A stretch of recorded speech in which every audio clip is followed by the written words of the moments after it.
Naf, kamu kenapa sih ngeliatin gigi kamu terus? Emang gigi kamu sakit? Nggak sakit sih, cuma aku ngerasa jelek aja gitu, kurang rapi. Terus aku ada rencana pengen pasang behel aja deh. Hah, behel? Behel kan mahal. Bahkan ada BPJS, ngapain repot? Wah, kalau bisa pakai BPJS sih aku juga mau ya. Wah, kalau semua ditanggung BPJS, semua orang juga mau kali. Eits, jangan salah. Nggak semua masalah kesehatan bisa ditanggung BPJS loh.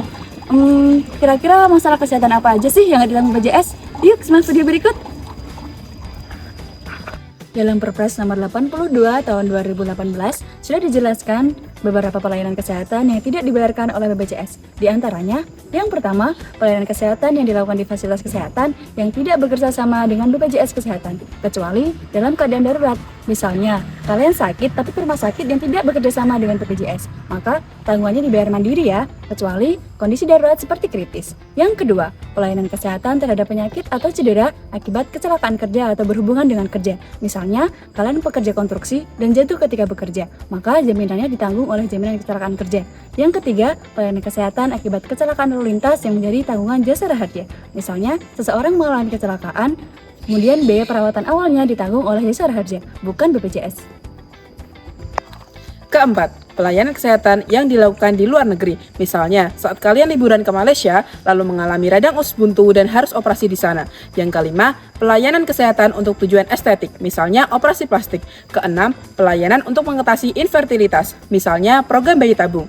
Ketujuh, pelayanan meratakan gigi atau ortodonsi, misalnya pemasangan behel. Dan yang kedelapan adalah gangguan kesehatan akibat ketergantungan obat atau alkohol, misalnya orang yang membutuhkan rehabilitasi narkoba dengan rawat inap. Selanjutnya, yang kesembilan yaitu gangguan kesehatan akibat sengaja menyakiti diri sendiri atau hobi yang membahayakan. Contohnya seperti luka karena mencoba atraksi ekstrem, parkur di gedung tinggi, atau cedera akibat sengaja menyayat diri sendiri. Yang kesepuluh yaitu pengobatan komplementer, alternatif, dan tradisional yang belum terbukti secara medis.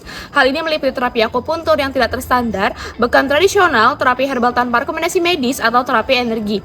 Yang ke-11 yaitu pengobatan dan tindakan medis yang dikategorikan eksperimen. Misalnya dokter sedang bereksperimen dalam pembuatan obat atau uji coba obat, maka tanggungan dana tidak diberatkan pada BPJS. Yang ke-12 yaitu penggunaan alat dan obat kontrasepsi seperti kosmetik, penggunaan pil KB, IUD, dan alat kontrasepsi lainnya tidak ditanggung BPJS. Selain itu, penggunaan skincare juga diberatkan pada dana pribadi. Selanjutnya, 13. Perbekalan kesehatan rumah tangga.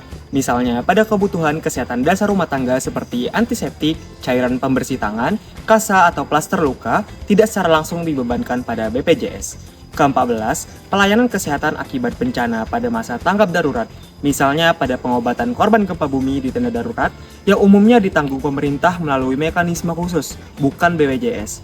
Ke-15, pelayanan kesehatan pada kejadian tak diharapkan, yang dapat dicegah, misalnya luka atau infeksi pasien akibat kesalahan prosedur rumah sakit, misalnya tertukar obat atau tindakan yang salah. Ke-16, pelayanan kesehatan dalam rangka bakti sosial, misalnya pada operasi katarak massal di desa sebagai kegiatan bakti sosial oleh organisasi tertentu. Yang ke-17 adalah pelayanan kesehatan akibat tindak pidana, seperti korban perdagangan orang yang mengalami malnutrisi atau luka akibat penyiksaan. Yang ke-18, pelayanan terkait Kemenhan, TNI, dan Polri, seperti tes kesehatan untuk seleksi masuk TNI Polri. Yang ke-19, pelayanan yang tidak berhubungan dengan manfaat jaminan kesehatan, seperti medical check-up kerja, surat keterangan sehat untuk melamar kerja atau sekolah. Dan terakhir adalah pelayanan yang sudah ditanggung program lain, seperti biaya kecelakaan lalu lintas yang ditanggung jasara harja, pengobatan kecelakaan kerja yang ditanggung BPJS Ketenagakerjaan, layanan bencana yang dibayar BNPB atau Dinsos, dan yang terakhir adalah imunisasi nasional yang sudah gratis dari pemerintah. Nah, sekarang sudah tahu kan apa saja yang tidak ditanggung oleh BPJS? Jadi, jangan salah menilai lagi ya. Untuk perincian biaya BPJS, bisa dicek langsung di Peraturan Menteri Kesehatan Nomor 3 Tahun 2023. BPJS itu pelayanan tepat, bukan semua harus didapat. Bye!